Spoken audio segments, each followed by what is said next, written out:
Bonjour à tous, nous allons commencer. Merci beaucoup de votre présence nourrie sur un sujet qui effectivement est un sujet extrêmement intéressant et un sujet d'actualité, c'est peu de le dire. Je suis Philippe Gros, maître de recherche à la Fondation pour la recherche stratégique, spécialisé dans les questions capacitaires et dans la politique de défense américaine accessoirement. Je vous présente Madame Amaral, Monsieur Ficheleux, donc Madame Amaral de Chatham House, Monsieur Ficheleux d'Airbus, Monsieur Ruyère de MBDA, Monsieur Lévy de Naval Group et Monsieur Collot de Thales. Je précise que vous avez les notices biographiques de ces intervenants dans votre programme, sauf celle de Monsieur Collot, qui remplace Monsieur Lenseigne. Monsieur Collot est responsable de la stratégie navale chez Thales. Nous allons commencer, on va organiser cette table ronde. Alors je vous précise également, avant, que je vous engage effectivement à prendre en photo le code barre, avec le code, ou de rentrer le code sur le site internet de Slido, pour pouvoir, n'hésitez pas à poser des questions. Et puis on tirera un certain nombre de ces, comment dire, on répondra à un certain nombre de ces questions. Je suis pas certain qu'on puisse répondre à toutes, mais on va organiser la table ronde sur une suite de débats, sur une suite de thématiques. En effet, la thématique qui nous est posée, c'est l'intelligence artificielle, les systèmes de drones et l'avenir du combat collaboratif. Ce sont des notions qui se recoupent, mais qui sont de nature un peu différente. Vous pouvez avoir des systèmes de drones sans intelligence artificielle, vous pouvez avoir du combat collaboratif sans système de drones, etc., etc. Donc on va aborder et on va recueillir l'expertise de nos intervenants sur ces différentes thématiques sous la forme d'un débat ouvert entre eux, puis d'une session de questions-réponses à chaque fois sur chacun de ces thèmes. Donc le premier thème que nous allons aborder, c'est la question de ce que constitue le combat collaboratif, de ce que c'est, de ce que ça représente. Et donc je me tourne vers, je ne sais pas qui souhaite commencer sur Monsieur Ficheleux. Alors, donc, moi je serais plutôt sur la composante aérienne. Donc en tant que responsable du SCAF, quand on réfléchit au futur système de combat aérien du futur, on ne parle plus d'un avion de combat qui va remplacer les Eurofighters et les Rafales existants, mais par un système de systèmes dans lequel vous aurez un avion, des drones de différentes tailles qui vont coopérer avec des capteurs, avec des effecteurs, de l'espace, du sol, une dimension marine. Tous ces systèmes vont devoir échanger de la donnée et générer une quantité énorme d'informations entre eux, où ils vont devoir se reconfigurer, ajuster, exécuter certaines parties de la mission en commun ou indépendamment. Et toutes ces données qui vont être transmises entre les différents avions de chasse, drones ou autres, vont devoir être traitées. D'où aussi un des gros sujets de la thématique d'aujourd'hui, c'est l'intelligence artificielle, pour pouvoir assister le pilote dans son cockpit de mener une mission en meute avec des avions non pilotés. On parle d'ailleurs dans les futurs systèmes de combat d'un pilote qui ne sera plus pilote, mais qui sera commandeur de mission.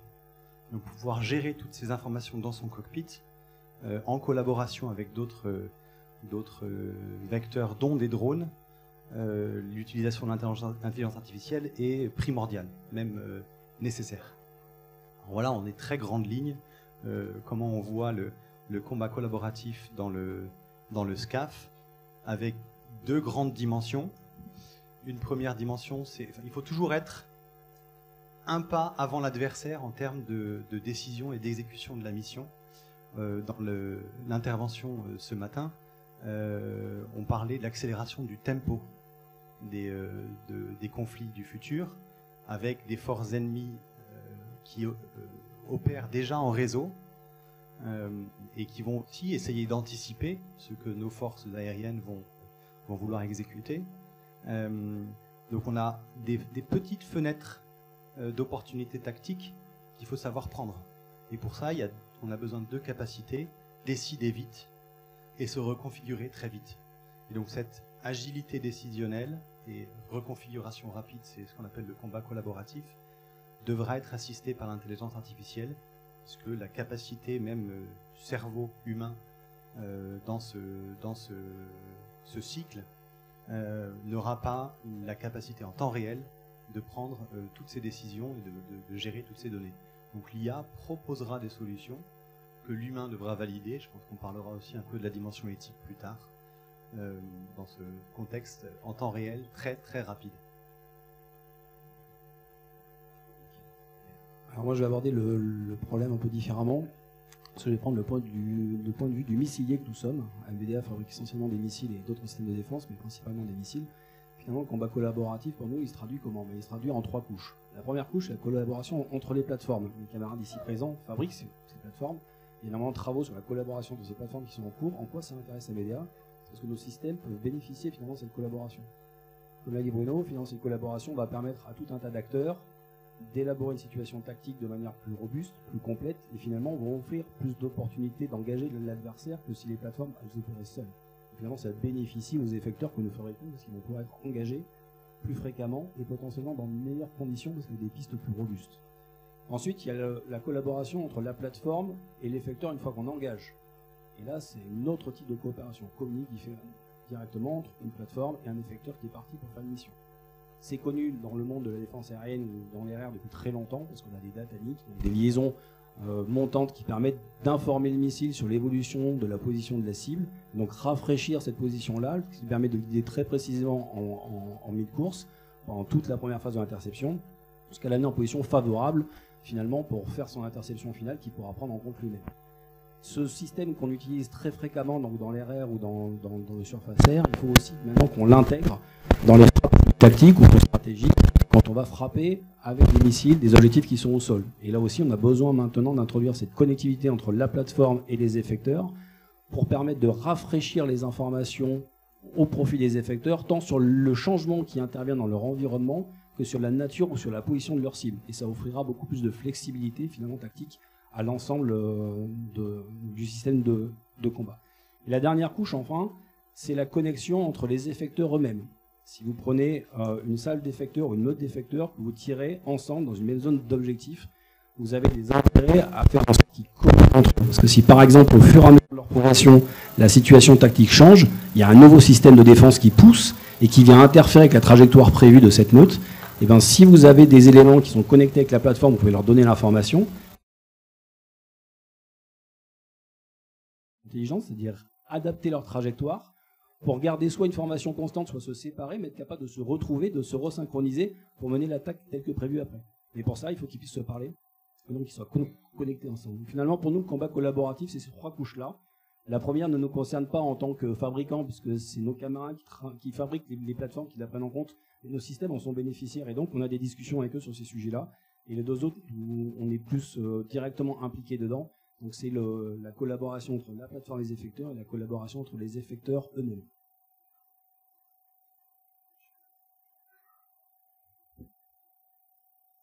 Hello. Bonjour. Donc en ce qui concerne la guerre collaborative, je pense que l'idée d'intégrer des systèmes militaires dans les équipements militaires amène des avantages énormes pour les militaires et comment nous nous engageons dans la guerre.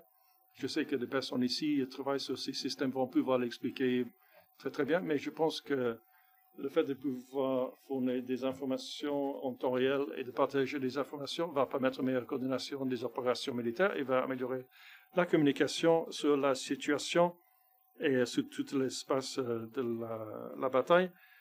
Mais je pense que l'IA amène avec elle des risques et ces risques concerne la façon dont ces systèmes sont développés, en ce qui concerne le biais ou le manque d'intégrité.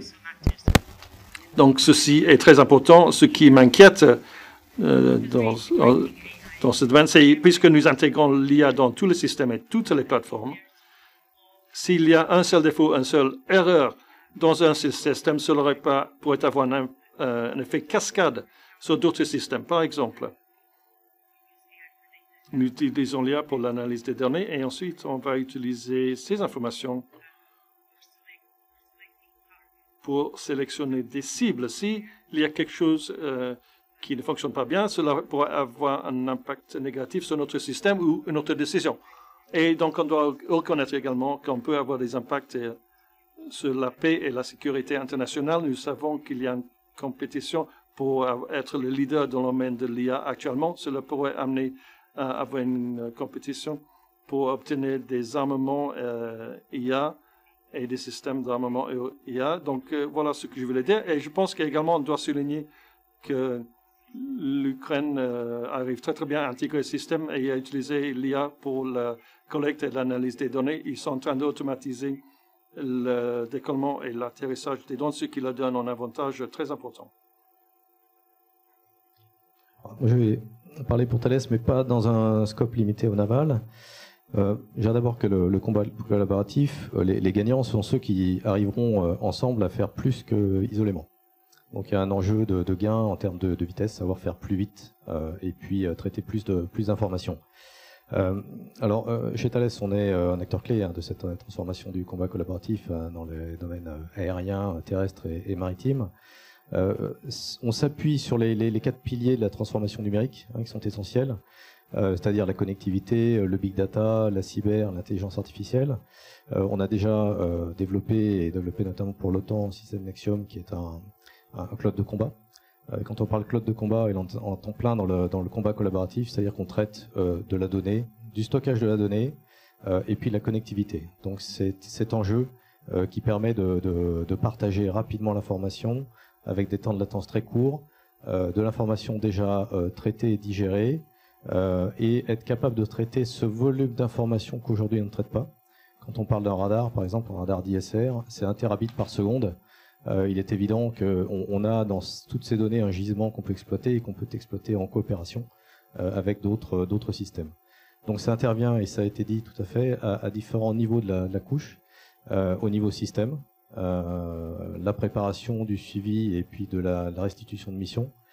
Au niveau des drones, on va revenir sur les drones juste après, mais les drones sont complètement inhérents au combat collaboratif de par le fait qu'ils permettent d'étendre la capacité de voir et la capacité d'agir dans un certain nombre de conditions.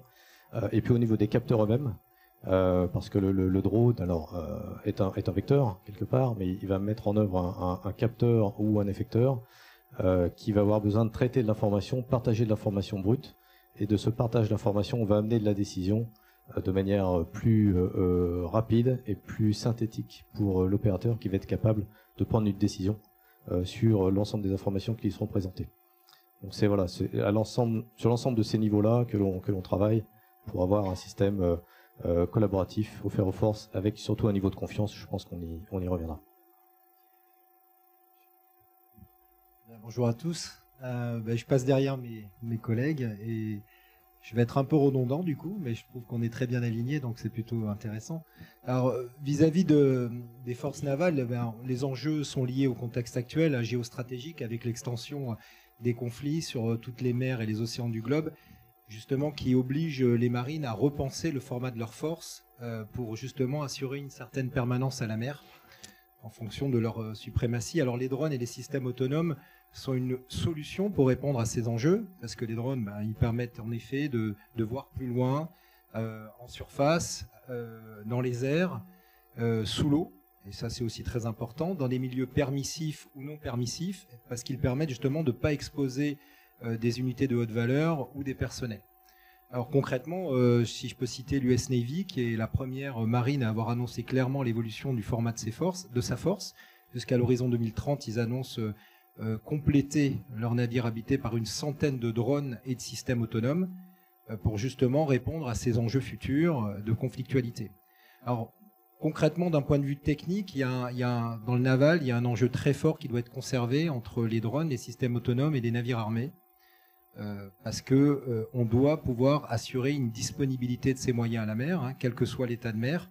Donc ça veut dire pouvoir avoir des systèmes automatisés qui vont permettre leur mise en œuvre, leur récupération, pouvoir aussi assurer une fonction de handover entre plusieurs bateaux. Quand un drone est mis en œuvre, ne pas le laisser organique à un seul bateau. Ça, c'est un enjeu fort. Et puis, il y a un enjeu très fort d'intégration fonctionnelle.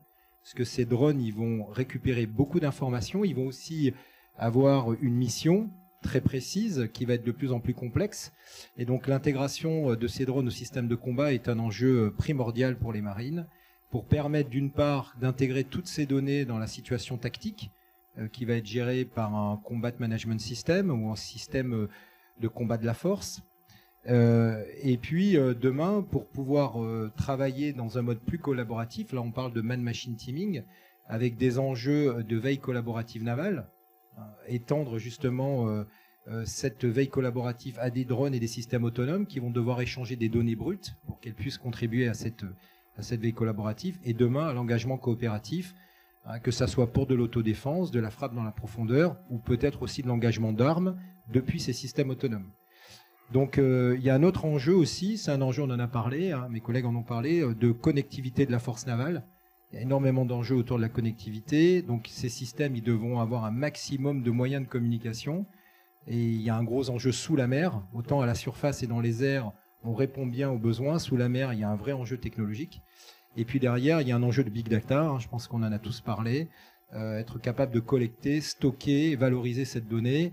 Et c'est clair que l'intelligence artificielle va apporter de vraies solutions pour favoriser l'emploi par des opérateurs, et surtout que les opérateurs gardent bien la main sur ces systèmes, parce que c'est un enjeu clé, on en parlera certainement par la suite, sur la contrôlabilité de ces systèmes. Je pense que juste pour finir, pour passer à la question suivante, je dirais juste que pour penser la décennie qui est devant nous, ce qui est certain, c'est qu'elle ne se repassera pas de la même façon que la décennie qui s'est écoulée. Parce que tout simplement, les cycles technologiques ont énormément accéléré. Ce qu'on faisait avant, c'était parce qu'on avait des cycles d'environ 3 ans. Aujourd'hui, les cycles technologiques sont de 6 mois. Donc on doit avoir une énorme réactivité par rapport à tout ça, avec d'énormes enjeux, bien sûr, de faire coller l'adéquation de cette technologie à la doctrine et à l'éthique. Je pense que ça me permet de faire la transition. Merci beaucoup, Monsieur Lévy. Alors, j'avais justement une question, mais vous l'avez abordé après, dans la deuxième partie de votre propos. C'est l'une des deux questions que j'avais là sur le. Est-ce que, puisque dans le milieu sous-marin, qui va mécaniquement utiliser une part de système autonome très très important, plus important d'ailleurs que sur les milieux de surface, est-ce que on peut envisager réellement un combat collaboratif au sens où on l'entend pour les milieux de surface et aériens? Oui. Oui. C'est un enjeu très fort, on y travaille beaucoup avec Thales. C'est quelque chose qui va demander du man-machine teaming, du multi-agent, parce qu'on va travailler avec des senseurs, on va travailler avec des plateformes habitées, on aura des sous-marins et on aura des systèmes autonomes ou des drones moins automatisés. Mais quand je dis système autonome, je n'ai pas fait la différence, mais je vais peut-être l'expliquer dans la vision Naval Group. On fait la différence entre un drone qui est un système plutôt monomission, préprogrammé ou téléopéré, donc qui a une autonomie assez limitée, versus un système autonome qui, lui, a vocation d'être un système multimission avec plus d'autonomie et surtout qui soit capable d'implémenter un raisonnement tactique militaire sous contrainte de doctrine. Parce qu'à partir du moment où on envisage d'armer un système autonome, il faut forcément qu'il y ait un cadre d'emploi, et ce cadre d'emploi, c'est la doctrine, et c'est l'opérateur superviseur. Alors quand on va sous l'eau, le problème, c'est qu'il n'y a plus de communication au sens propre du terme, et donc il faut repenser la notion d'autonomie, et il faut arriver justement à mettre des réseaux maillés. Alors on arrive à faire de la communication acoustique dans des distances assez courtes, donc avoir des nœuds de communication. Donc Thales nous apporte beaucoup de solutions, je laisserai la parole à Lionel après, mais on arrive aussi à placer des docking stations qu'on met au fond de l'eau, qui sont des moyens justement pour que les drones puissent venir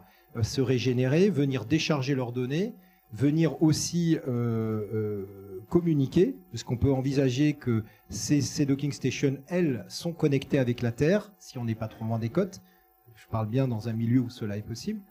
Et puis, il y a le système en lui-même qui va plus raisonner de la même façon.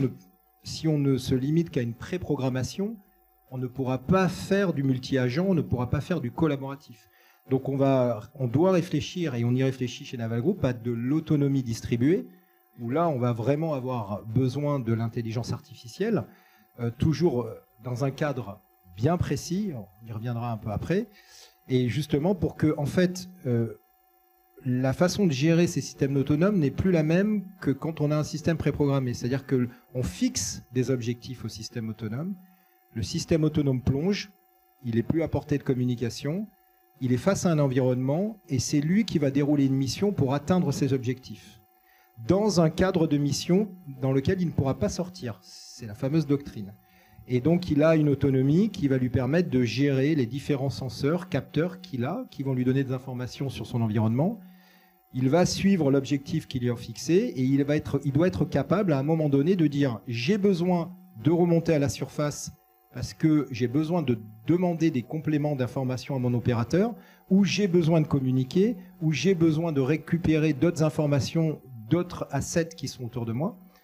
Et donc, c'est cette autonomie-là qu'il faut viser aujourd'hui à développer, et on ne pourra pas le faire si on n'utilise que des réseaux de Petri. Et c'est là que l'autonomie, l'intelligence artificielle et tout ce qu'elle peut nous apporter nous permet de faire ce saut technologique qui est vraiment la rupture.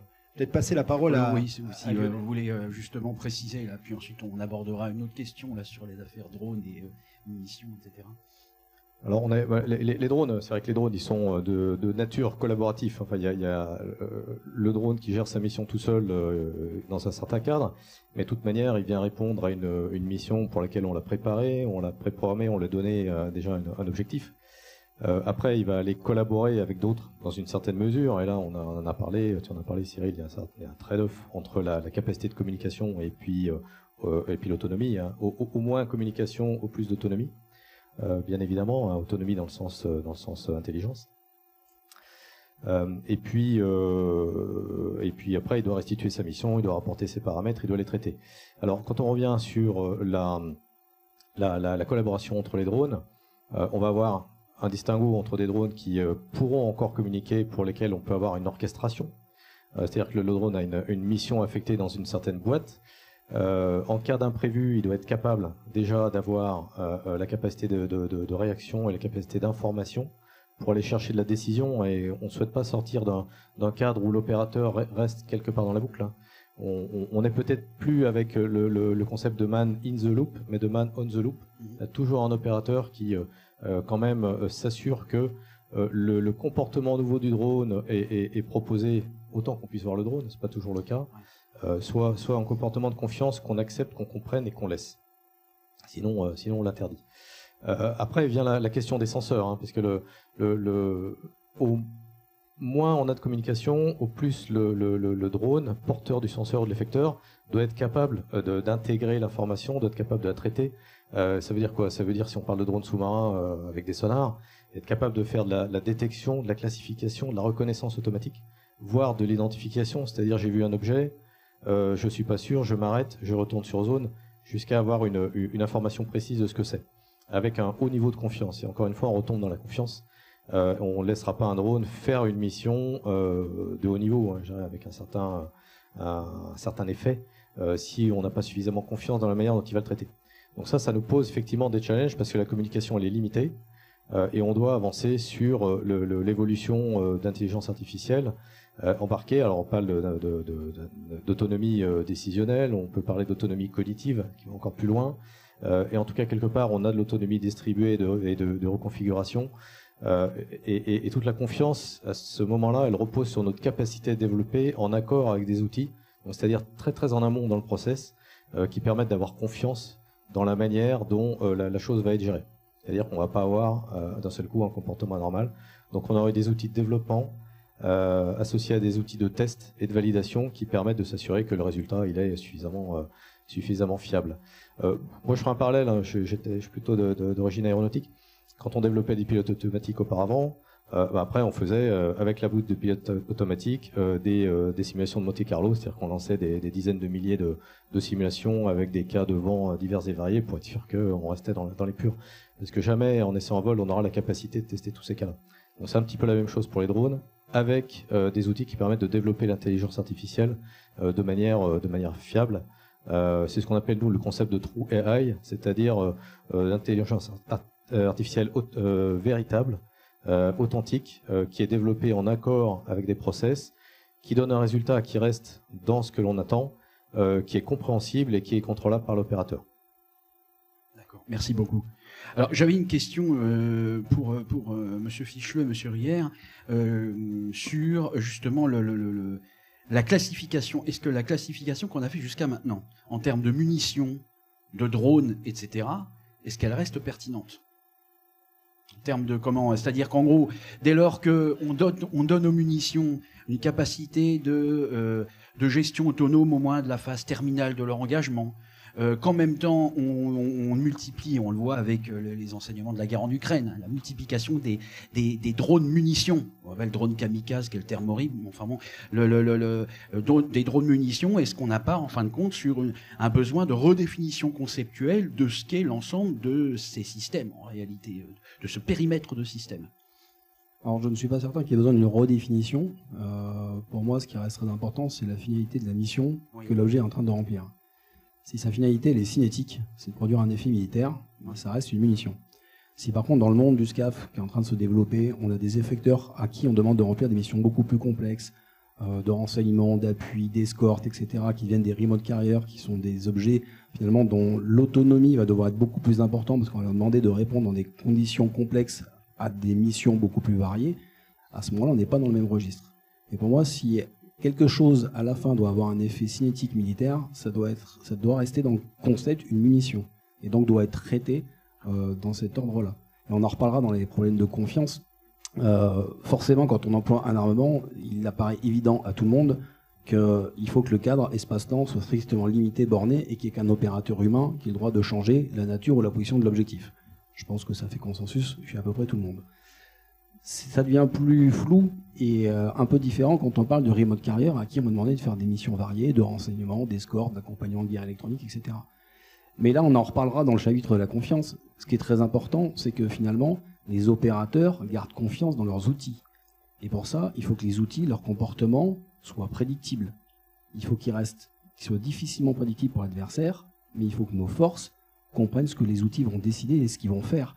Sinon, eux qui sont maîtres de la cohérence globale, de la cohérence tactique globale et de la maîtrise de l'action et de l'efficacité de l'action, ils ne pourront pas le garantir s'ils ont des effecteurs dont ils ne savent pas anticiper les décisions. Et donc dans les développements algorithmiques qu'on a à faire, on a un problème de répétabilité, c'est-à-dire que les systèmes mis dans des situations qui sont très proches doivent avoir des comportements qui sont les mêmes. Et ça, il faudra énormément de tests et de solidité derrière pour qu'on soit certain de ça. Sinon les opérateurs ne les emploieront pas. Parce que s'ils ne sont pas capables d'anticiper leur action par rapport à la compréhension qu'ils ont de la situation donnée, ils vont ne les piloter que par réaction, ils ne sauront pas comment anticiper leur comportement, et en tout cas dans le combat aérien, c'est rédhibitoire. Après, sur les aspects drones, je voudrais apporter aussi une petite précision. Finalement, la dronisation dans tous les milieux, elle change aussi un petit peu l'influence que ça a sur les munitions. Pourquoi ? Parce que finalement, on a des plateformes qui sont non humanisées, donc qui peuvent se rapprocher plus de l'adversaire parce qu'elles font porter moins de risques, elles sont souvent un peu plus petites, un peu moins chères, elles n'ont pas la valeur humaine, le prix de la valeur humaine à bord, finalement elles peuvent prendre plus de risques, se rapprocher plus près, et finalement pour engager de l'adversaire, elles peuvent se contenter de munitions qui ont des portées moins grandes. Et finalement on retrouve une nouvelle utilité à des munitions qui avaient des portées qui étaient devenues trop courtes pour engager l'adversaire, comme maintenant on s'est amené des plateformes à une portée plus proche de l'adversaire, on s'est réemployé des outils de cette catégorie pour aller prendre des décisions et mener de l'effet de manière importante à des portées qui sont plus considérables. Et on a aussi un gain en permanence, parce que dans tous les milieux, un drone, on a beaucoup plus de facilité à lui faire garder de la permanence, que ce soit en l'air, en mer ou sur terre, que quelque chose qui est manned, parce que naturellement il y a une limitation physique qui impose au bout d'un moment qu'il y a un repos pour les équipages, alors que la plateforme automatisée apporte cette permanence qui est quelquefois difficile dans certains milieux à pouvoir garantir. Juste en complément rapide, je coïncide avec Loïc, il y a une segmentation par finalité, donc effet cinétique ou effet brouillage, capteur ou autre. Il y a aussi une segmentation par complexité du système, et là je rejoins peut-être un peu les commentaires de Cyril de Naval Group. Il y a des drones qui seront monomission, qui seront là soit pour avoir un effet cinétique, soit un effet brouilleur, soit identification de target. Des drones beaucoup plus complexes qui auront à bord des charges utiles qui, même au niveau économique, on ne souhaite pas les perdre. Et donc automatiquement, on va rentrer dans différentes catégories de drones, du plus petit monomission très efficace qui peut-être va être largué en dernière phase de la mission, à des drones beaucoup plus complexes, et en voulant du coup protéger leur valeur et l'équipement qu'ils ont à bord, on va vouloir faire en sorte qu'ils reviennent. Et donc dans le cadre des remote carriers, d'ailleurs ce mélange un petit peu des registres entre le missile et les drones, on le voit dans le cadre du SCAF, où finalement MBDA et Airbus ont travaillé ensemble parce qu'il y a une commonalité dans ces aspects de vol en meute, de coopération et du panel de missions. Donc sur les remote carriers, donc les drones d'appui qui vont accompagner l'avion, on parle de remote carriers haute complexité, qui du coup eux auront radar, brouilleur, liaison de données SATCOM, tous les équipements les plus complexes, qui auront du coup un train d'atterrissage, un rayon d'action qui leur permet d'aller opérer la mission et de revenir, de voler avec une enveloppe de vol similaire à un avion de combat. Donc là, c'est les systèmes les plus complexes. Et avec tout un panel de drones allant jusqu'au plus simple. Dans ce cas-là, on parle plutôt de centaines de kilos et on parle plus en tonnes, qui aura une mission très spécifique. Et là où on va pouvoir mélanger les registres aussi, c'est qu'on peut imaginer des scénarios, et on travaille dessus, en mode poupée russe. C'est un grand drone qui, lui, porte des plus petits drones, qui ensuite porte lui-même de l'armement. Et donc, en fonction de ces différents drones, on aura aussi des niveaux d'autonomie différents, liés à leur mission et à la sensitivité de la mission.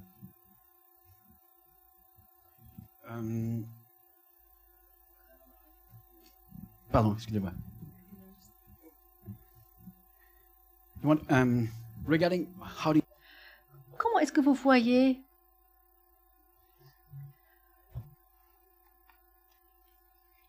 On va parler de l'intelligence artificielle plus tard, mais en ce qui concerne les systèmes de drones, de votre point de vue, est-ce qu'à votre avis, vous pensez qu'il y a eu beaucoup d'évolutions dernièrement? Est-ce que les problématiques ont évolué? Quel est votre point de vue? En fait, selon ce que j'ai déjà vu, j'analyse l'utilisation des drones pendant les 2 dernières décennies. Donc, j'ai analysé les contextes et comment on a commencé à les utiliser en dehors d'un terrain de guerre. Et j'ai analysé les problématiques qui se sont présentées, qui avaient trait au fait que le drone peut être très précis, mais le drone est moins doué au niveau du renseignement, d'information. Il y avait des problèmes d'ingérence, par exemple. Donc, il y a certaines difficultés géopolitiques avec le drone.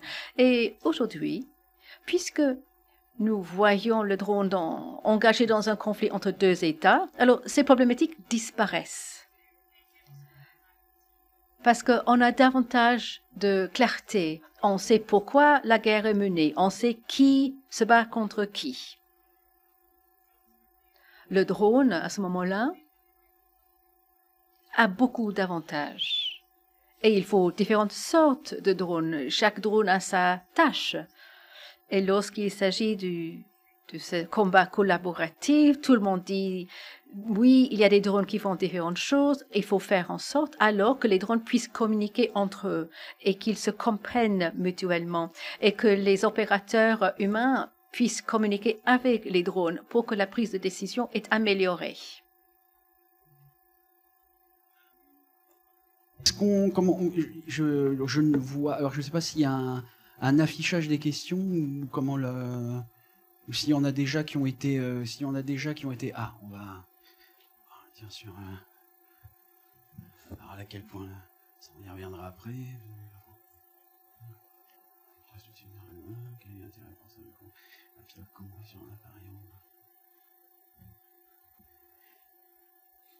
Est-ce qu'on peut descendre, on peut dérouler, s'il vous plaît? Comment gérer? Alors ça, on verra pas. Alors, Il y a une question qui se pose là effectivement sur une des questions sur le relatif à notre discussion sur le combat, quel besoin de laisser à un pilote, je dirais, une fonction commandement à un pilote in situ, on va dire. Je transforme la question de leur mesure où on progresse dans l'autonomie des systèmes, dans le combat collaboratif. Voilà, c'est une des. Je me permets d'adapter la question posée par un des participants dans le public. Comment vous... Bruno ? Alors, si j'ai bien compris la question, dans le naval, justement, chez Naval Group, nous, on développe plutôt des systèmes autonomes. Hein, donc, ce sont des navires de grande taille, soit des mini-sous-marins, soit des navires de surface, de taille moyenne et demain de plus grande taille. Je voudrais juste préciser que derrière le U, on a souvent tendance à parler de Hunman. J'aime bien la terminologie anglo-saxonne qui parle de Hun Crew, parce que c'est quand même intéressant pour nous en tous les cas, parce que nous, quand on conçoit des bateaux, on a toujours la problématique de l'homme à bord, hein, et ça drive la conception de nos systèmes. Et donc justement, là, on va concevoir des systèmes avec des performances navales, mais sans équipage à bord. Donc on enlève beaucoup de barrières liées à la vie à bord, et on va remplacer par beaucoup plus d'autonomie pour répondre à ces missions. Alors, quand on a conçu, quand on parle d'autonomie décisionnelle contrôlée, on s'est mis exactement dans le raisonnement d'un commandement, d'un commandant de bateau. Donc en fait, le drone, on l'interroge avant la mission, et on l'interroge en lui fixant des objectifs. C'est ce que je disais, des objectifs de très haut niveau qui sont définis au travers d'une autonomie qu'on appelle supervision. Et c'est le drone avec son autonomie embarquée avant sa mission qui propose à l'opérateur un certain nombre de manières pour atteindre ses objectifs. Il peut proposer une dizaine de missions types, et c'est l'opérateur, quand il les reçoit, il regarde, il analyse, en fonction de ce qu'il veut faire, il va définir alors là des critères un peu plus précis pour améliorer justement la performance, ou clarifier la performance vis-à-vis du système autonome. Donc il y a un échange qui se crée entre la machine et l'homme pendant la phase de préparation de mission. Et une fois que cette clarification a été faite, on rentre dans la phase de clarification de la doctrine. Parce que c'est toujours très important, surtout si ces systèmes ils embarquent des armes. Donc là, l'opérateur va fixer un cadre avec des règles qui sont immuables. Donc bien sûr, une zone, une durée, des actions à ne pas faire. Je donne un exemple assez fréquent quand on est avec un drone sous-marin, c'est une immersion max. Parce que si on dit à un drone, il faut que tu navigues et que tu détectes la présence d'un sous-marin, s'il détecte le sous-marin, il va partir derrière, potentiellement. Donc il faut bien cadrer. S'il n'est pas fait pour aller au-delà de 300 mètres, ou 200 mètres, ou 150 mètres d'immersion, il y aura un problème. Donc tout ce genre de critères sont fixés, c'est les règles immuables. Le drone les prend en compte, et donc là, c'est pas l'autonomie embarquée qui va gérer ces règles, c'est un hyperviseur embarqué. C'est une sorte d'autorité indépendante qui est là pour veiller à ce que l'autonomie de mission qui, elle, va répondre aux objectifs qu'on lui a fixés, ne sorte pas de ce cadre. Donc c'est deux autorités embarquées qui sont différentes. Et donc, je voulais juste te dire que tout à l'heure, on a parlé de quelque chose d'important, c'est comme il est plus en communication, comment l'opérateur va suivre la mission. Et nous, on parle de jumeaux numériques, mais enfin, je pense que d'autres dans l'autre domaine, hein, le jumeau numérique de la mission. C'est-à-dire quelque chose qui soit le plus représentatif possible de comment la mission est en train de se dérouler. Et donc, l'opérateur, une fois que le drone y plonge, il suit la mission par une simulation prédictive qui s'appuie sur ce jumeau numérique. Et il espère normalement que tout se passe bien, et à chaque fois que le drone va remonter à la surface, soit pour communiquer, soit pour faire une reprise de vue, il va recaler toutes les informations et l'opérateur pourra regarder si en effet la mission s'est déroulée comme prévu ou si le drone a adapté son comportement par rapport à un environnement. Et il arrive des cas, puisque ça nous arrive aussi, c'est que le drone stoppe la mission. Parce qu'en fait, dans le cadre doctrinal qu'on lui a donné, il ne pouvait pas atteindre l'objectif. Et donc, il remonte, il stoppe, il dit « je ne peux plus rien faire, il faut me dire comment je dois évoluer maintenant ». Donc, cette interaction, elle existe aussi, et elle est très importante parce qu'elle améliore le critère de confiance entre l'homme et la machine.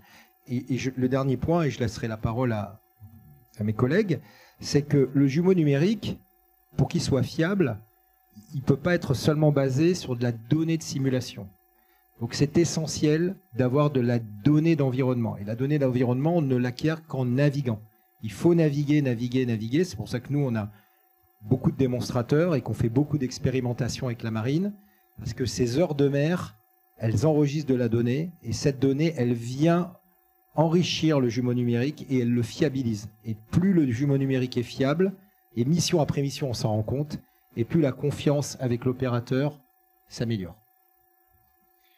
Alors la fameuse question, y a-t-il un pilote dans l'avion? Elle est dans mon top 3 des questions posées soit par le grand public, mais aussi par les experts ou des décideurs sur le programme qui nous disent en 2040, really, est-ce qu'on aura un pilote?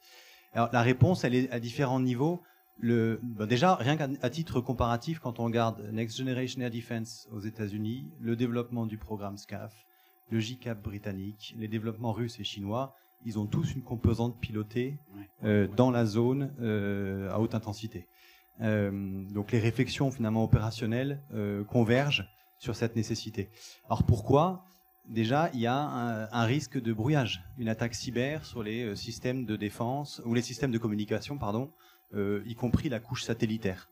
Et dans ce cas-là, il faut que la cellule tactique dans la bulle de mission puisse continuer à opérer la mission. Donc il faut que le pilote prenne une certaine charge de commandement. Donc j'ai évoqué tout à l'heure le mission management au battle management. Donc le pilote devient commandeur et va continuer cette mission. Le deuxième élément, c'est pas uniquement en réaction en cas de brouillage. On voit un avantage opérationnel à avoir la décision au plus bas niveau. Donc la subsidiarité, on délègue le contrôle au cockpit du pilote, parce que c'est ça qui va générer l'agilité, la rapidité. Il est souvent le mieux à même de prendre la meilleure décision sur place sans attendre la liaison de données jusqu'au centre de commandement à Lyon ou ailleurs. Donc cette réactivité, cette agilité, elle est créée par la délégation. Donc il faut donc un pilote. Et là, on revient sur le sujet qu'on a évoqué tout à l'heure.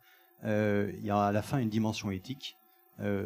Sans ces liaisons de données, avec une grande subsidiarité, si on doit prendre une décision qui a un effet kinétique, qui peut avoir des dommages collatéraux, on l'a évoqué tout à l'heure, il faut que l'humain prenne cette responsabilité. Il y a une notion aussi de doctrine, rules of engagement, qu'il faut prendre en compte.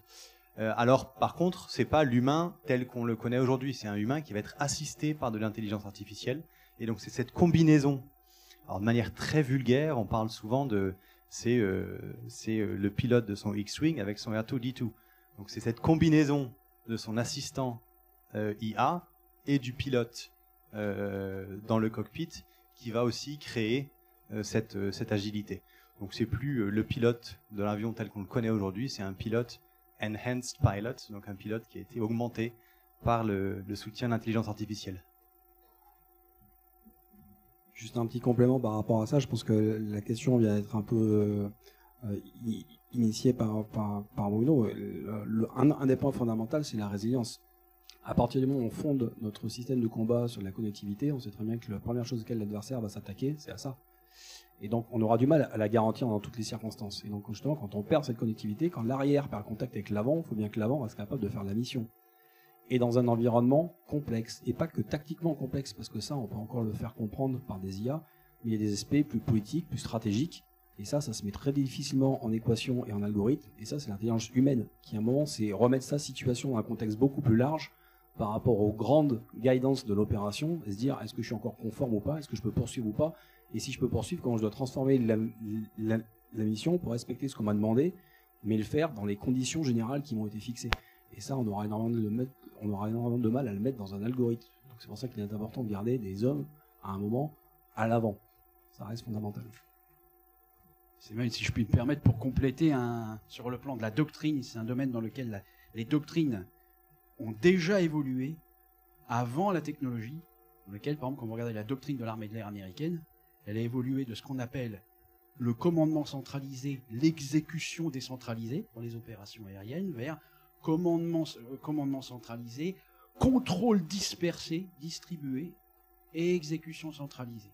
Vous voyez qu'il y a déjà ce principe-là qui est déjà inclus dans les manuels de doctrine.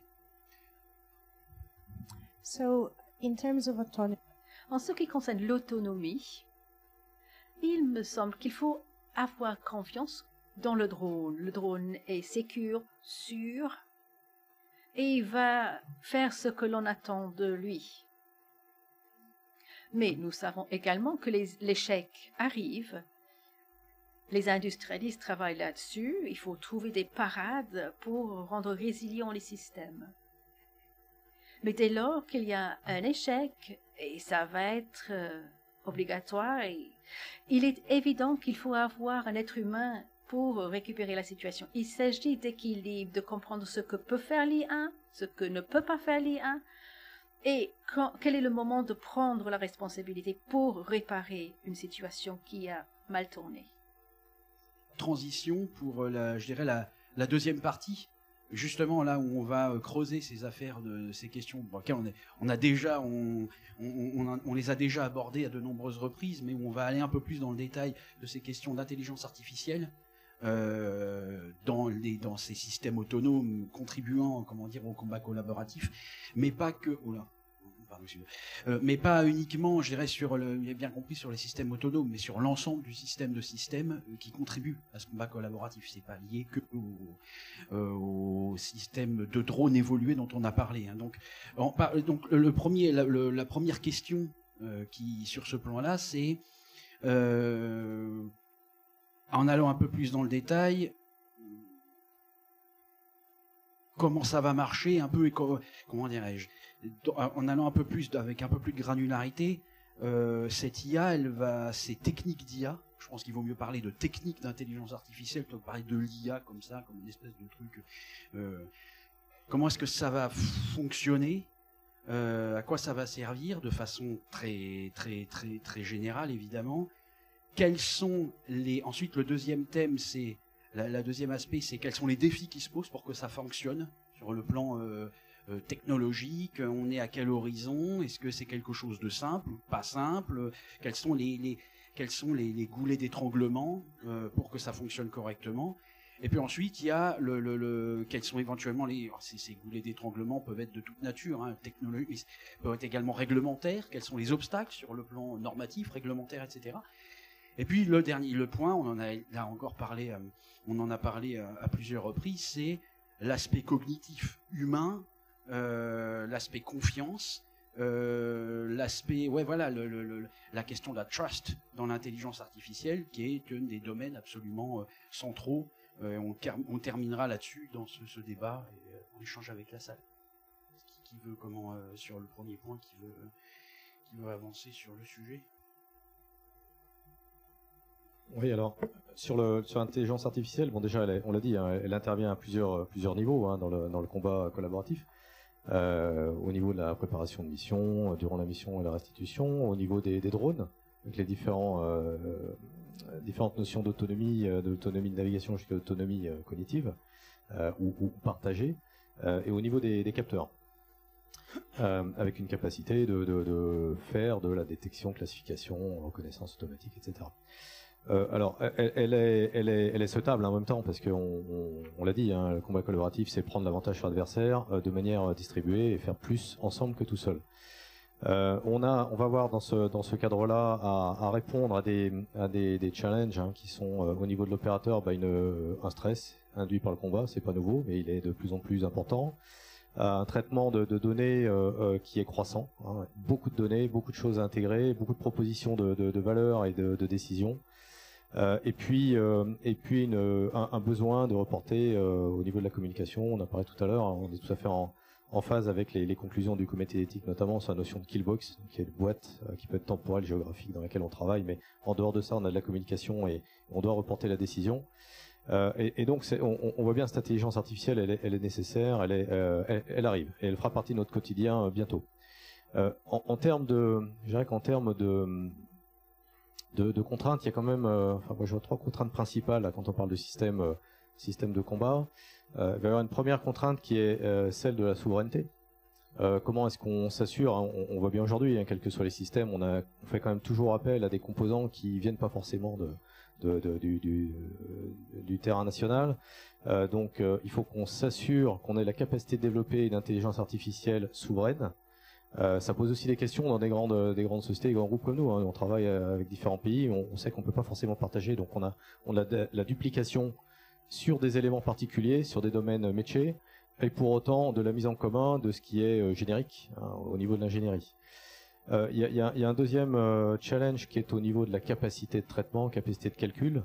On veut traiter des volumes de données de plus en plus grands, des informations de plus en plus nombreuses, avec une capacité de calcul souvent proche au niveau du capteur, au niveau du drone.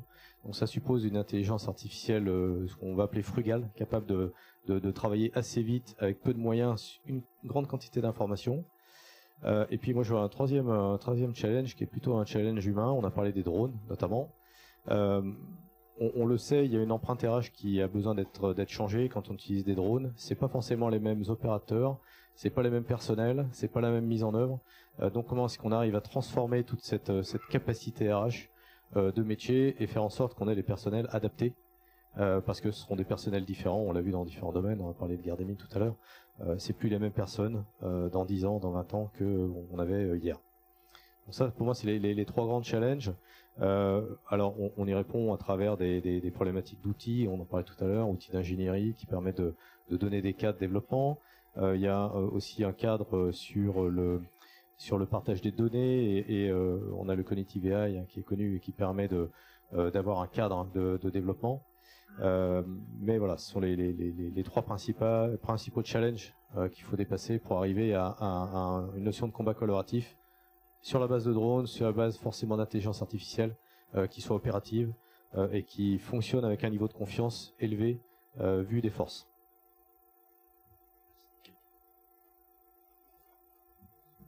Je voulais juste rebondir sur le sujet confiance et régulation. Je propose que peut-être on l'aborde en dernière partie, La partie de régulation. et que là on essaie de voir comment ça fonctionne, ce que ça apporte et quels sont les défis, on va dire les verrous techniques, les horizons, enfin qu'on se concentre là-dessus. Puis ensuite on partira sur la question confiance. On va segmenter comme ça, je vous propose. Parfait. Très bien. Voilà. Moi je voulais juste compléter. Je suis assez d'accord avec tout ce qu'a dit Lionel. Chez Naval Group, on parle d'une Gen 1 de l'IA dans les systèmes autonomes navals. L'IA, ça veut dire beaucoup de choses. Il y a beaucoup de choses qui se passent. Il y a des cycles technologiques qui font que tous les 6 mois, il y a des nouveautés. Il y a de nouveaux types d'algorithmes, des puissances de calcul, des nouveaux langages. Bon, je pense que il faut être assez humble, mais aussi cohérent avec la manière dont on le déploiera pour que l'humain l'accepte et que la doctrine s'adapte. Donc, on peut dire que d'ici 3 à 5 ans, il y a une première génération d'IA qui pourrait être implémentée, qui repose sur 4 branches techniques. Alors, Lionel en a parlé, hein, mais le traitement de la donnée, je pense que ça, on est tous d'accord. Là, on fait quoi? On fait du machine learning. On commence à implémenter des algorithmes de machine learning. On parle aussi d'IA symbolique, et puis aussi de la data qui va être générée par l'IA générative. Faut pas avoir peur de l'IA générative, hein, parce qu'aujourd'hui, ChatGPT, tout le monde en parle. Comment on implémente ChatGPT ou des technologies équivalentes au profit des systèmes de défense? Il faut qu'on se pose cette question, parce que ChatGPT, c'est pas français. On parlait de souveraineté, donc il faut qu'on ait aussi une réflexion autour de ces sujets-là. Je pense qu'il y a un autre sujet qui est clé, c'est l'apprentissage. L'apprentissage, donc le reinforcement learning, tout ce qui est apprentissage de ces systèmes. Donc comment on entraîne nos algorithmes? Comment on s'assure que nos algorithmes d'IA soient performants, soient fiables, hein, et qu'ils soient aussi robustes. On parlait de cyber-résilience, c'est un enjeu clé. Il y a tout ce qui est autour de la recherche opérationnelle, dans le domaine naval, mais dans tous les domaines militaires. La planification, c'est clé. Comment on planifie, comment on améliore une planification complexe avec des données qui ne sont pas forcément des données militaires, des données géopolitiques, hein, tu as tout à fait raison dans ce que tu disais. Comment on va faire évoluer ou comment on peut utiliser l'apport de l'IA dans ces domaines-là. Et puis il y a un autre sujet qui est le système multi-agent. Là c'est de l'IA distribuée. Alors on est dans des TRL à des niveaux de maîtrise technologique assez bas aujourd'hui dans le domaine de la défense, mais on peut pas tourner le dos à l'avenir. Donc on regarde ça, on en commence à voir comment on implémente ces technologies Et dans le cadre du combat collaboratif, c'est assez clé. Juste pour revenir, donc on a parlé de la confiance et de la contrôlabilité, je ne vais pas revenir là-dessus. Et par contre, d'un point de vue industriel et technique, il faut qu'on arrive à casser ce phénomène de boîte noire. Puisque l'IA va justement apporter une information à un opérateur. Et un opérateur ne peut pas avoir confiance s'il ne comprend pas comment l'algorithme a mené son raisonnement. Et donc, s'il a juste de l'information qui lui remonte et qu'il doit décider, planifier, conduire à partir de cette information, s'il n'a pas confiance, il ne le fera pas. Donc il y a en fait à revoir la manière dont on conçoit et comment on intègre l'IA dans nos systèmes. Et ça passe par vraiment une démarche de facteurs humains entre l'opérateur final et le concepteur et l'intégrateur de l'IA. Dans le naval militaire, il y a à peu près 20 ans, on développait ce qu'on appelait des IBO, des illustrateurs de besoins opérationnels, évaluation opérationnelle. C'était des moyens facteurs humains qui nous permettaient de concevoir les systèmes de combat. Les IBO ont tout à fait leur sens aujourd'hui pour justement accompagner l'intégration, le développement d'algorithmes à base d'IA avec les opérateurs, parce que les IBO, on les construisait et on les développait avec la marine. Marins, ingénieurs Naval Group ou ingénieurs partenaires, on était tous ensemble dans un plateau collaboratif et on construisait la confiance de cette manière-là. Donc je pense qu'il faut vraiment revenir à dans cette manière de concevoir nos systèmes. Il faut vraiment casser ce phénomène d'IBO. Et dans le domaine de l'informatique de défense, on utilise ce qu'on appelle le DevOps, qui est la fameuse manière de concevoir des logiciels de plus en plus complexes de façon, je dirais, itérative et de façon plus maîtrisée.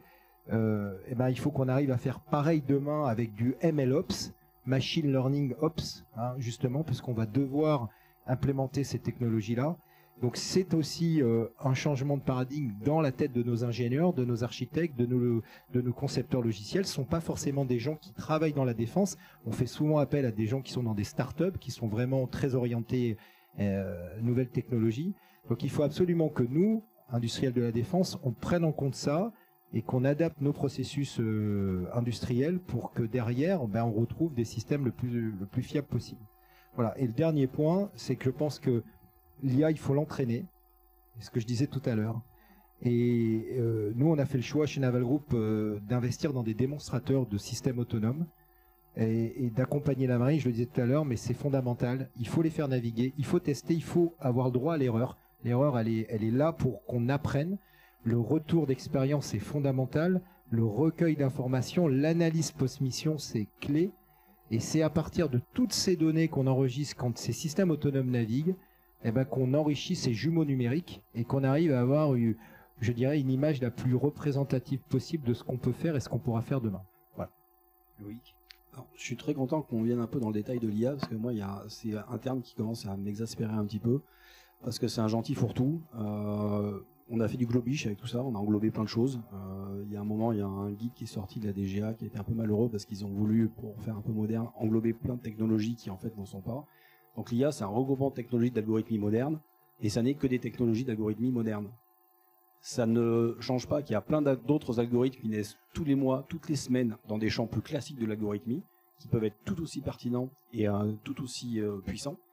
Et juste que certaines technologies d'IA apportent des éléments intéressants, surtout pour nous missiliers, parce que contrairement à ces gens qui ont du volume, de l'espace, je sais c'est toujours compté, mais vous en avez quand même beaucoup plus que nous.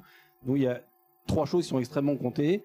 Il y a le volume, on fait des tout petits objets, extrêmement denses.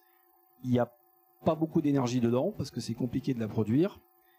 Ensuite, on a des puissances de calcul qui sont très limitées à bord aussi. Et donc, on a forcément pas les mêmes capacités que mes camarades de jeu ici présents. Et donc, on doit faire des choix qui sont un peu différents. Et donc, finalement, nous, on intègre de l'IA que quand ça nous est vraiment utile. C'est-à-dire que quand, finalement, ça va être plus efficace que de l'algorithme classique, moins lourd à embarquer, et c'est le cas un peu du Deep Reinforcement Learning, quand on utilise des réseaux de neurones profonds, c'est quoi? On entraîne un agent pendant des milliers et des milliers de répétitions, il devient capable de faire une action de manière très performante, et ensuite ça fait un software qui est extrêmement léger à embarquer. Donc pour nous, vous imaginez bien que c'est très intéressant. Mais après, on bute sur une des limitations, c'est l'explicabilité. Parce que tu parlais de confiance, on en parlera tout à l'heure de la confiance. Il y a un moment, il y a quelque chose qui s'appelle une qualification. Et à un moment, il y a une autorité technique qui doit signer en bas d'un papier pour dire, OK, vous pouvez employer cet armement-là. Et l'autorité, autant on va pouvoir éduquer l'opérateur, on va pouvoir lui donner confiance, l'entraîner avec, à un moment, il faut quand même passer par une autorité technique qui valide. Et elle, si on ne sait pas, alors qualification dans le domaine de l'armement, pas certification, mais effectivement, si on ne sait pas la convaincre du bien fondé, si le phénomène n'est pas totalement explicable par des règles mathématiques, elle a toujours en droit de le refuser. Et donc c'est un dialogue qu'on doit aussi avoir avec nos clients en permanence, de savoir quelle est l'acceptabilité pour l'autorité technique aussi, pas pour l'opérateur, de certaines technologies.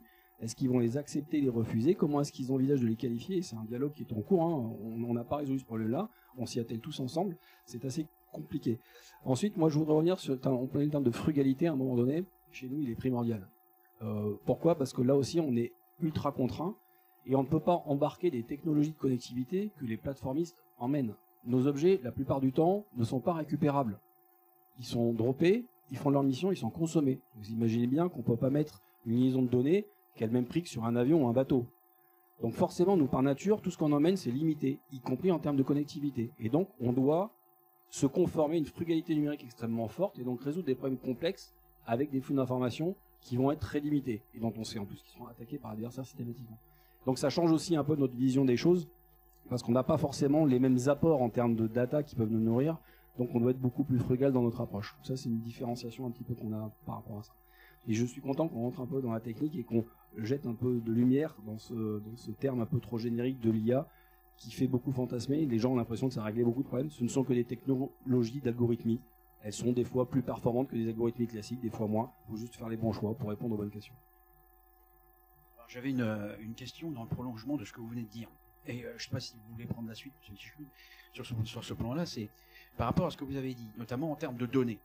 On sait qu'une des différences essentielles entre les missions militaires, l'application des techniques d'IA, d'apprentissage machine, d'apprentissage profond, aux applications militaires, une des différences de critères essentiels avec le monde commercial que l'on connaît, c'est le nombre de, je dirais pas le nombre de cas d'usage, mais le nombre d'instances dans les cas d'usage. C'est-à-dire, on peut avoir des IA très performantes parce qu'il y a des milliards d'utilisations, etc. Ce qui, je prends les contre-exemples dans la lutte anti-sous-marine, sur quoi on se base. Donc, est-ce que c'est un défi, ça, qui vous semble surmontable? Je comprends empiriquement que oui, d'après ce que vous dites, mais est-ce que vous pouvez un peu rentrer dans le détail, est-ce que c'est dans la façon dont on compte surmonter ça dans les prochaines années? Parce qu'il y a encore un peu de temps, on disait c'est très difficile, on va pas, etc. Juste très court, on est effectivement dans un défi où un algorithme type ChatGPT ou autre qui est ouvert au grand public a des milliards d'usagers qui du coup peuvent à chaque fois améliorer la qualité de l'image de leur chien, toutes les cas d'usage très très grand public. Dans notre cas, c'est des missions des missions réelles qui sont exécutées très rarement, sur lesquelles l'apprentissage de la mission post-opération est extrêmement important. Du coup, on utilise énormément la simulation pour pouvoir simuler des scénarios opérationnels en utilisant les briques de données réelles qui ont été récupérées dans des missions principales. Et le deuxième élément, on l'a évoqué tout à l'heure, il passe automatiquement par la démonstration. Donc sur les drones, dans le système aérien, on les déploie dans des zones d'essai dans lesquelles on déploie soit gonflables, soit en réel, des targets à identifier. Et sur ces scénarios, on entraîne les drones, on fait un bilan après opération, on améliore les algorithmes, on les relance et on travaille. Donc il y a la démonstration. Le plus important, ça va être la simulation, en arrivant à extrapoler des données qui sont souvent très limitées de missions réelles pour pouvoir nourrir les algorithmes dans des itérations à plusieurs milliers de cycles. Donc c'est un mélange, simulation, démonstration et récupérer le peu qu'il y a de retour sur opération. Et dans ce cas-là aussi, la nécessité des forces de travailler en coopération et en coopération entre les forces, mais aussi entre pays, se partager les retours de missions de Syrie ou d'ailleurs entre alliés, leur permet aussi de nourrir leurs compétences communes. Oui, juste un petit complément, même si on se base sur la simulation, il y a un enjeu sur la data, et tu as tout à fait raison. Il faut avoir de la data avec un bon niveau de fidélité. Le problème, c'est que dans le privé civil, l'objet il est coopératif, c'est chacun d'entre nous, on est coopérant finalement avec l'industrie de l'intelligence artificielle et de l'algorithmie. Nous, notre adversaire, notre objet de tous les jours, il n'est pas coopératif. Donc il n'a pas du tout envie d'être détecté, enregistré, caractérisé, simulé.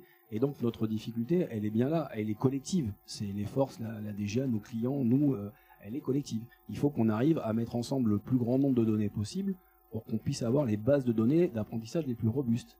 Et si à la fin on se trouve dans une situation où on veut faire du deep reinforcement learning, donc à utiliser des réseaux de neurones profonds qui apprennent, et qu'on se rend compte que finalement notre data ou notre modélisation, elle a trop de présupposés, et ben peut-être qu'il faut changer de technologie, que c'est pas celle-là qui est la bonne. Parce qu'on est trop dépendant d'une donnée qui est trop parcellaire, sur laquelle on est obligé de faire trop d'hypothèses, et sur laquelle finalement on prendra trop de risques. Alors, j'ajouterais, effectivement, je suis complètement d'accord avec ça. Quand on parle du machine learning, on est sur une vraie problématique qui est la quantité de données, hein, pour effectivement avoir de l'expérience, et on rejoint le soldat d'avant, c'est le soldat qui avait de l'expérience, qui avait le plus de longévité. Cette donnée, elle est souvent classifiée, donc elle dépend du pays, elle n'est pas toujours partagée, on peut parfois la partager et effectivement on s'enrichit. Donc il y a une véritable problématique qui est d'entraîner une intelligence, donc on va entraîner un cerveau, allez, je vais prendre un parallèle à l'âge de 10 ans, et à un moment, on se heurte à la question de l'exportabilité, c'est-à-dire qu'on va pas pouvoir exporter l'objet dans un autre pays à partir du moment où il a été entraîné avec des données qui sont classifiées. Donc c'est-à-dire qu'on a un panel de données, je dirais un peu générique, qui permet de l'entraîner jusqu'à un certain niveau. On le livre avec un certain niveau de maturité qu'il va falloir améliorer chez le client, avec les données du client. Donc ça, c'est une vraie problématique, hein, déjà. On a quand même certaines solutions que je voulais citer. C'est quand on parle par exemple des sonars, notamment c'est plus facile dans le cadre des sonars de guerre des mines parce qu'on traite des images du fond. Hein, ce sont des images. On a des technos et des outils qu'on peut fournir également à des clients qui sont des outils de génération d'images. Donc on va les générer des images comme si c'était des images sonars dans certaines configurations de manière à les injecter dans l'intelligence pour qu'elle apprenne. Alors il faut être très prudent parce qu'après il faut éviter le bouclage avec une image qui est une image de synthèse au départ. Mais il y a quand même des solutions qui existent jusqu'à un certain point. Je suis tout à fait d'accord à tout ce que vous avez dit. Je pense que on en revient à l'enjeu de la data. Il y a des choses qui ont été très importantes qui ont été dites. Je reviens sur ce que tu disais, Loïc, sur la problématique de comment on va qualifier ces systèmes. Et là, il y a un vrai enjeu avec nos marines et avec la DGA. Le danger, j'ai entendu le mot certification. Je pense qu'il faut surtout pas tomber dans la certification de type comme en aéro, parce que sinon, on va mettre la barre à 10-9 et on n'y arrivera jamais. Et c'est des systèmes qui vont coûter extrêmement cher. Et comme on a dit, ça reste des systèmes qui sont, même s'ils auront de la valeur, ils seront exposés plus que les unités de haute valeur. Donc, potentiellement perdables. Donc il y a un vrai, je pense il faut qu'on arrive à découper le système dans ses fonctions de manière à qualifier ce qui est essentiel, juste essentiel, pour arriver à atteindre un niveau de performance qui garantisse, je pense que ce qui est important, c'est qu'il reste dans le cadre. Je vais dire simplement, ce que veut un marin, c'est qu'il soit sûr que le système, quand il lui stoppe, il s'arrête, ou quand il sort du cadre qu'on lui a donné, il s'arrête. Et qu'après, il soit capable d'exploiter ses missions. Donc il y a un vrai référentiel d'exigence à bâtir. Et je pense qu'on le vit tous les trois, tous les quatre, avec la DGA. Et c'est un vrai challenge qui est devant nous. Mais par contre, le délai est très court. Parce que ces systèmes autonomes de combat, alors on n'a pas utilisé un terme depuis le début. Je pense que c'est important de rappeler qu'on parle tous de SALIA et pas de SALA. Donc c'est des systèmes autonomes létaux intégrant de l'autonomie. Ce sont pas des robots tueurs, hein, ce sont pas des systèmes qui vont faire ce qu'ils veulent. C'est quand même très important. On se met bien dans ce cadre-là. En tous les cas, je pense chez MBDA, Airbus, Thales et Naval Group. Donc ce sont des systèmes létaux. Oui, ils auront des armes. Ils ont des armes. Ce sont des armes ou des systèmes qui mettent en œuvre des armes. Mais qui intègre de l'autonomie. Et je pense qu'il faut qu'on arrive à bâtir ce référentiel normatif, technique, qui nous permette d'être en capacité d'accepter un certain nombre d'exigences et de conduire un processus de qualification. Honnêtement, c'est pas encore fait. Mais si on met 10 ans à le mettre au point, ils seront jamais dans les forces Et je rejoins Lionel, il sera encore moins exportable. Alors justement, Cyril, justement là pour rebondir sur continuer dans cette file de discussion, on aborde sur le deuxième élément thématique sur justement la question de ce cadre réglementaire, normatif, etc., etc. Est-ce que vous pourriez continuer là sur cette réflexion les uns et les autres sur ce qui manque ou ce qu'il y a de trop, etc., etc. Sur comment dire l'adéquation, on va dire, du cadre de ce cadre. Je pense aussi, par exemple, question, puisque c'est quelque chose qui revient très souvent, l'existence d'une politique de la donnée ou pas, etc., etc. Est-ce que comment vous voyez les choses sur ce plan-là, comme géré comme élément facilitateur ou au contraire freinant du développement, de la maturation de ces systèmes? So actually, I just wanted to say something. Je voulais juste dire quelque chose sur l'accès aux données, si vous permettez. Je pense que les armées et les ministères de défense et l'industrie de défense doivent trouver de nouvelles façons de travailler. Nous savons que c'est possible puisque nous savons que ce qui se passe en Ukraine avec l'industrie de la défense a accès à des informations pour pouvoir ensuite former et entraîner les algorithmes et le modèle pour qu'ils puissent répondre rapidement à la situation sur le terrain. Il s'agit de savoir qu'est-ce qu'on peut faire mieux. En ce qui concerne les réglementations, nous savons qu'il y a eu des initiatives qui sont venues soit des gouvernements, des États ou des ONG ou des organisations intergouvernementales et le secteur privé, la société civile et ainsi de suite. Mais ils regardent surtout les codes de conduite. Et ils regardent comment on peut développer un IA responsable qui sera focalisé que sur les effets possibles sur la société. Mais je pense que la loi européenne sera la première réglementation. Donc au niveau international, la préoccupation, c'est que l'IA peut se développer plus rapidement que la réglementation.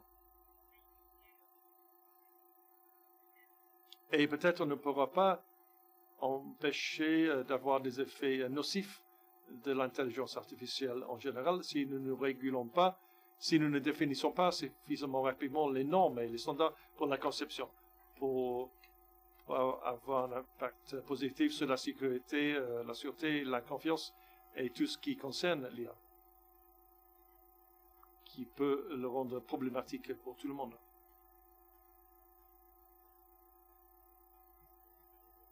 Et lié exactement à ce sujet, il y a, dans le cadre de la régulation, notamment sur l'applicabilité de l'IA dans la défense, il manque un cadre de standards et de règles sur lesquels on puisse s'appuyer. Parce que nous, comme des entreprises de développement, d'ingénierie, on travaille sur un requirement, une expression du besoin, avec des spécifications auxquelles on doit répondre.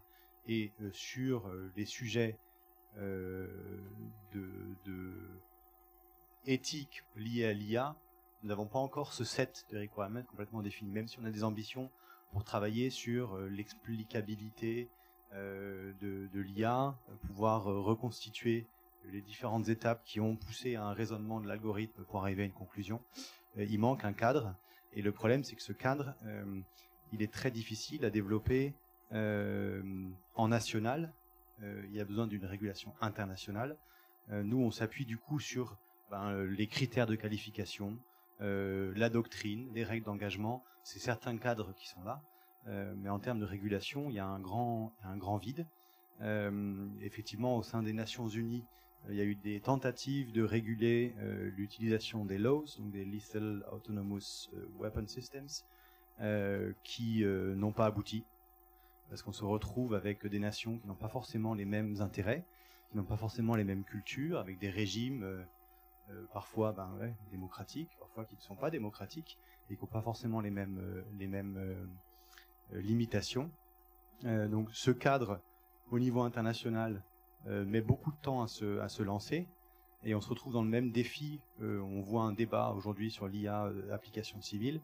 Il y a une vitesse de développement de ces technologies qui est difficile à maîtriser, et on n'arrive pas à mettre en place les régulations assez vite pour pouvoir contenir le développement. Et donc une vitesse de développement des technologies d'IA qui vont nécessairement avoir une applicabilité et puis qui existent déjà dans la défense sans avoir un cadre réglementaire existant. Donc je pense qu'on va devoir faire un petit peu par cycle. Je crois que vous l'avez évoqué tout à l'heure. On va devoir pousser parfois ces réflexions en proposant des solutions. Donc du coup, on va se poser la question comment on les qualifie, comment on les valide, comment on les approuve, et du coup, par ces cycles-là, arriver à définir un certain cadre. Le problème, c'est que quelle va être la motivation de chaque nation de s'engager à un certain niveau, tout en regardant les voisins, qu'est-ce qu'ils vont faire. Donc il y a une nécessité aussi de dialogue international. Dans le cadre du SCAF, on a poussé une réflexion en Allemagne sur Responsible Use of AA, mais on n'a pas réussi à établir un dialogue franco-allemand-espagnol dans le cadre de ce programme pour nous donner un cadre de règles. Donc c'est un sujet assez difficile où on va avancer en tâtonnant.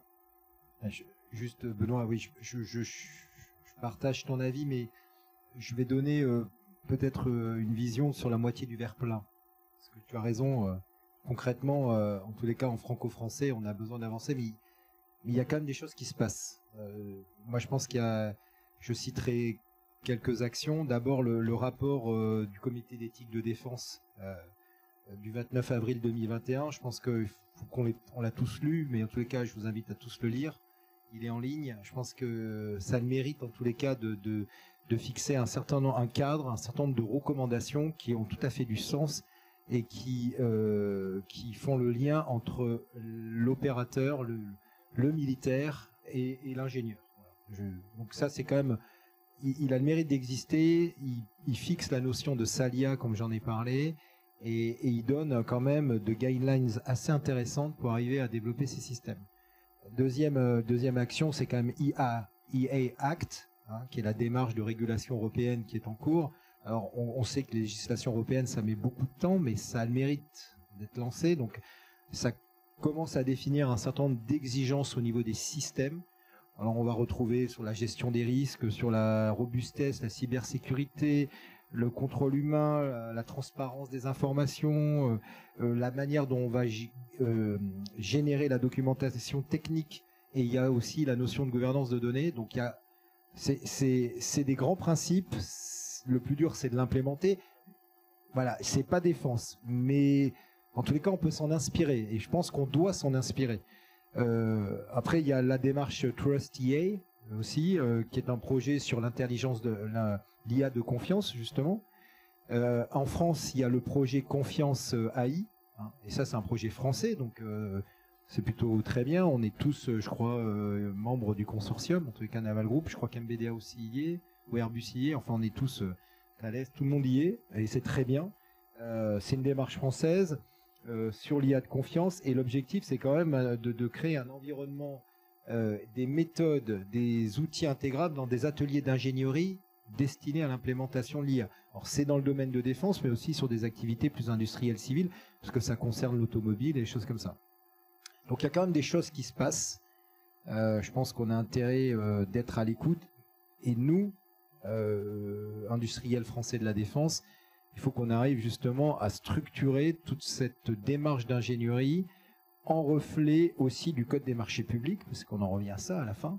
C'est comment transformer le code des marchés publics pour prendre en compte cette évolution technologique et être en capacité de conduire un programme d'armement avec de l'IA en franchissant toutes les phases depuis l'expression du besoin jusqu'à la qualification. Sur les normes qui sont en cours de développement et tous les travaux qui sont liés à ça, je pense qu'il y a effectivement énormément de veille à faire, parce qu'il y a souvent des bonnes pratiques qui sont exprimées, qui sont importables, sans attendre que ça devienne normatif. En revanche, attention de ne pas se concentrer uniquement sur les problèmes d'IA, parce qu'il y a d'autres problèmes d'interopérabilité qui se posent à mon avis grandement, notamment l'interopérabilité sur la connectivité, parce que là pour l'instant le schéma qui est en train de se dessiner, c'est quand même des bulles de connectivité en Europe qui ne se parleraient pas.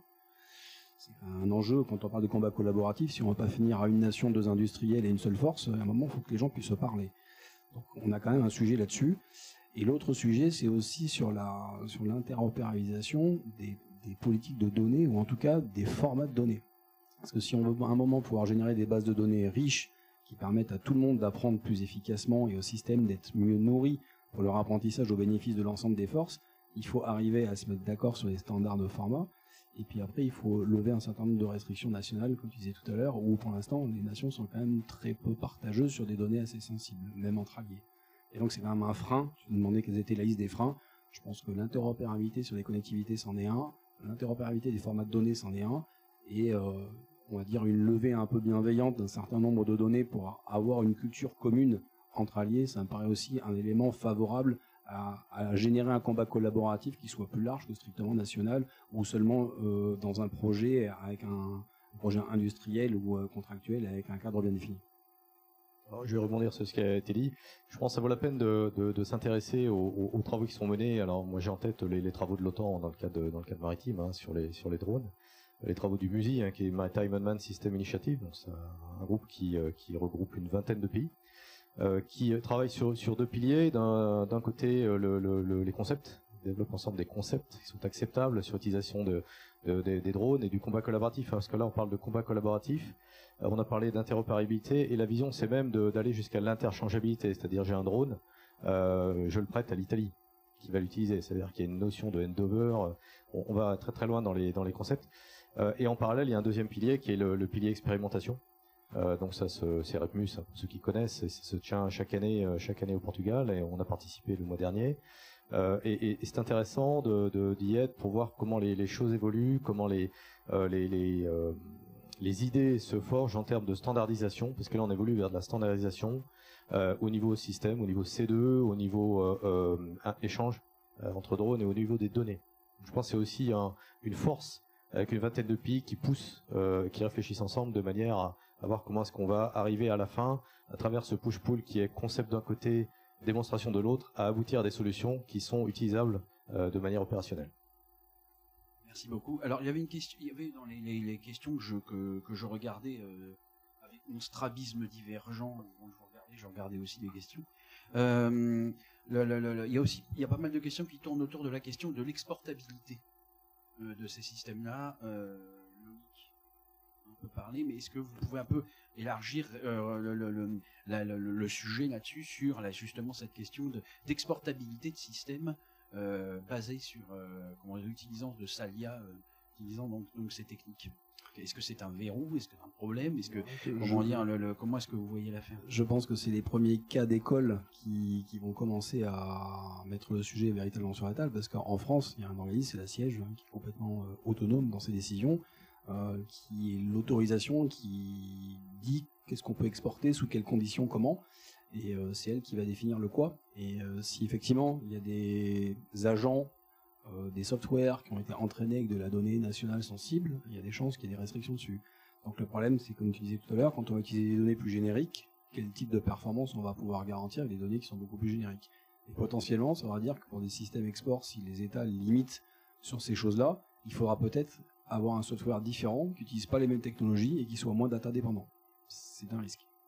Ouais, je te rejoins totalement. On est au début. Alors on est vraiment maintenant confronté à cette question. Donc c'est un travail qu'on a initié avec la DGA, comme je pense mes collègues aussi l'ont fait. Et on est en train de se poser ces questions à travers nos groupes de travail. Et on voit bien que c'est pas simple.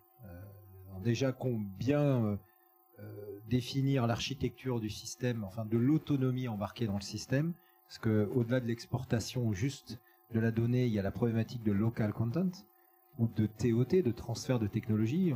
On est souvent confronté à ce que le client local nous dise qu'il veut faire développer localement par industriel une partie de cette autonomie. Donc se poser la question de qu'est-ce qui pourra être développé localement, donc à réfléchir à une architecture la plus modulaire possible, avec des niveaux de transfert qui soient acceptables.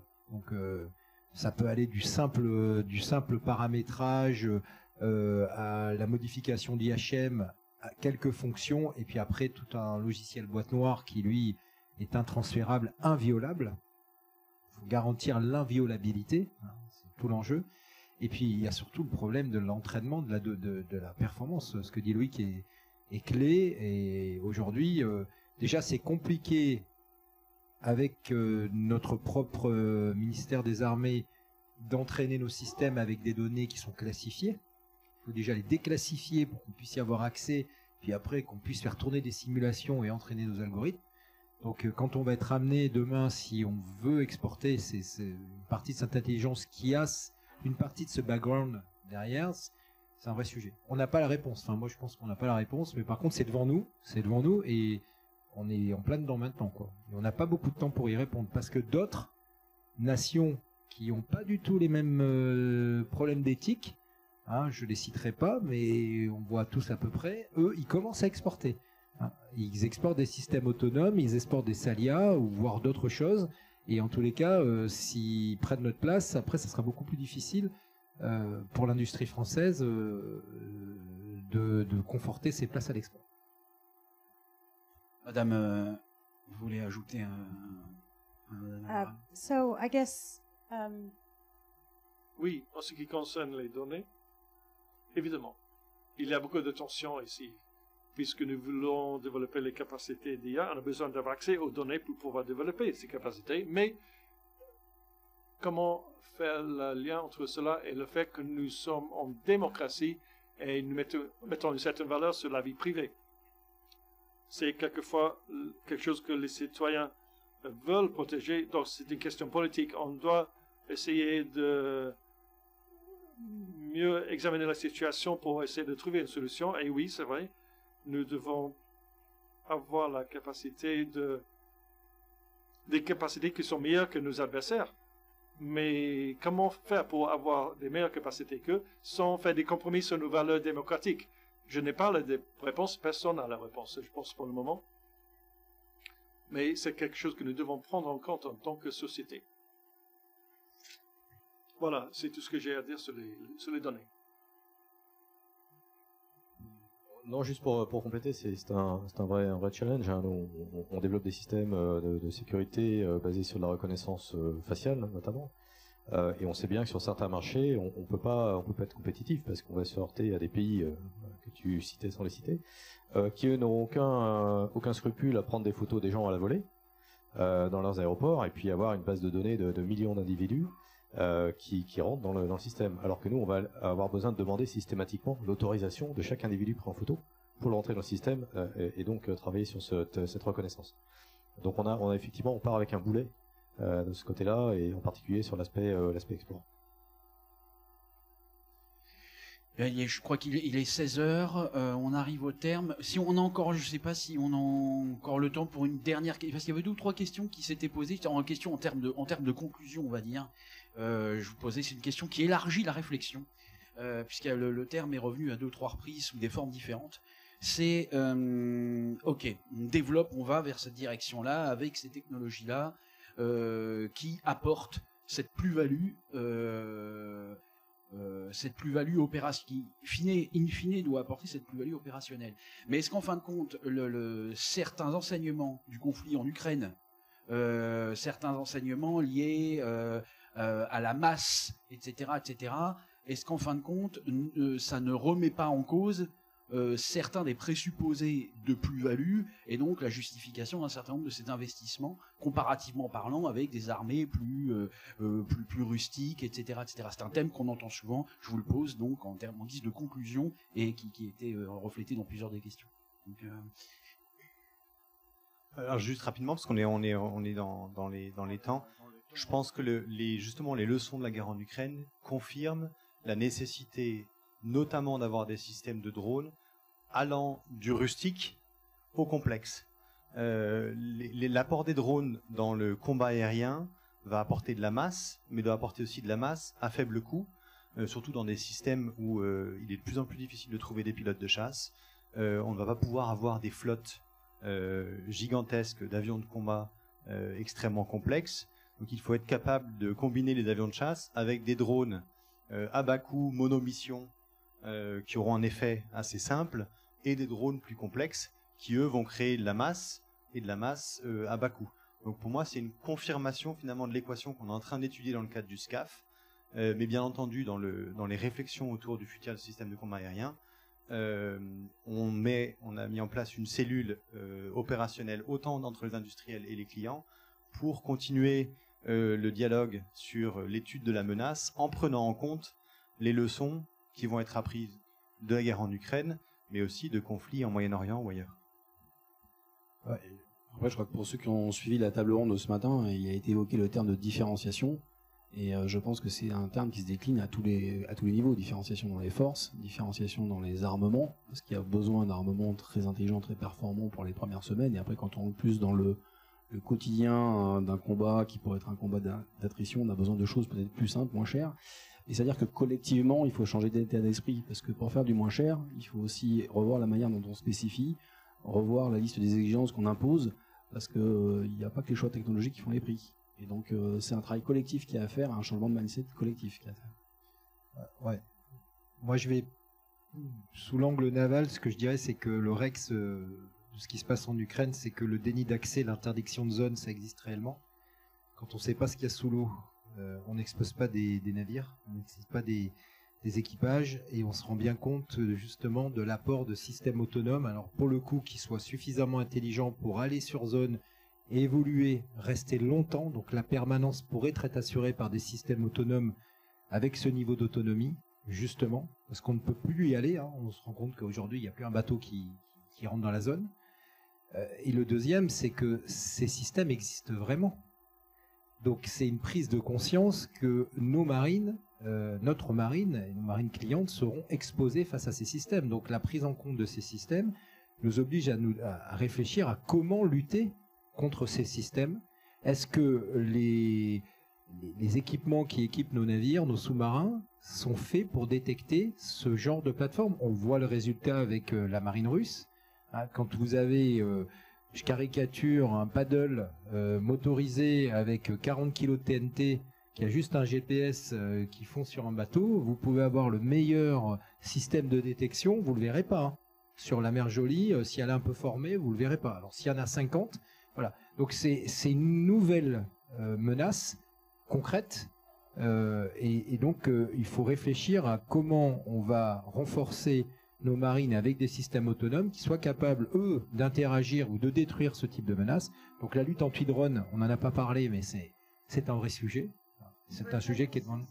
Chers visiteurs, nous vous rappelons qu'un stand d'adhésion vous est proposé au premier étage pour vous permettre de profiter pleinement des activités de l'Institut FMH, avec notamment une offre consacrée aux étudiants et la possibilité de repartir avec votre atlas stratégique de la Méditerranée. Un espace bibliothèque est à votre disposition également au rez-de-chaussée. Voilà. Bon, mais donc c'était essentiellement ça que je... Ceux qui ont emprunté des empruntés en traduction souhaitent en emprunter. Je rappelle que ceux-ci sont disponibles en échange de votre pièce d'identité au rez-de-chaussée également à droite en sortant d'ascenseur. Les pièces d'identité vous seront restituées lorsque vous viendrez prendre les boîtiers à l'issue de cette journée. Donc, Cyril, tu n'as pas osé être coupé une troisième fois par la traduction en anglais de l'annonce. Non, juste pour compléter. Je pense à nous... À 16h30 commencera la dernière conférence de la journée dans l'amphithéâtre Russie-Vauban. Non, ça nous amène, enfin le rétex dans le domaine naval de l'Ukraine, ça nous amène à considérer qu'il faut beaucoup de flexibilité. On a parlé de masse, on a parlé de simplification au niveau des drones. Il va falloir toute une gamme. Et après tout, les drones offrent une gamme. On l'a vu en Ukraine, hein, c'est beaucoup de do it yourself. Il y a eu beaucoup de bricolage qui a été fait, ça marche. Ça permet de faire du donné d'accès, même si c'était pas stratégique au fond. Également de la flexibilité sur l'emploi des communications. La plupart des systèmes étaient basés sur des communications Starlink. Et de l'autre côté, il faudra quand même de la souveraineté, j'y reviens, parce que le jour où Starlink a dit bah moi je veux plus que mes systèmes soient utilisés pour des problématiques létales, tout s'arrête. Donc c'est en conclusion beaucoup de flexibilité à tout niveau de la gamme, et ça demande d'avoir une gamme de building blocks, une gamme de drones. So I would just echo what other people say. Je suis d'accord avec ce qu'ont dit les autres. On a vu les avantages des drones en Ukraine. On a vu beaucoup de différents systèmes qui réalisent des tâches tout à fait différentes. Les attaques sur la mer, grâce aux drones, l'Ukraine a pu pénétrer dans l'espace aérien russe à 500 km des frontières de l'Ukraine. Et c'est vrai. On a eu la Deuxième Guerre mondiale en Europe, la vie des gens était à risque, mais si ça se passait aujourd'hui, ça serait plus le cas.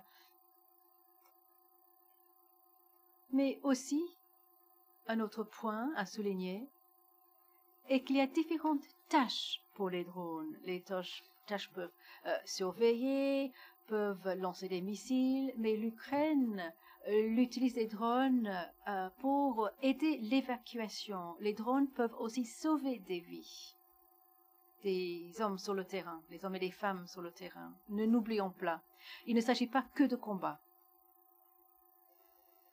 Infiniment, merci beaucoup à tous et merci à nos panélistes que je vous invite à applaudir.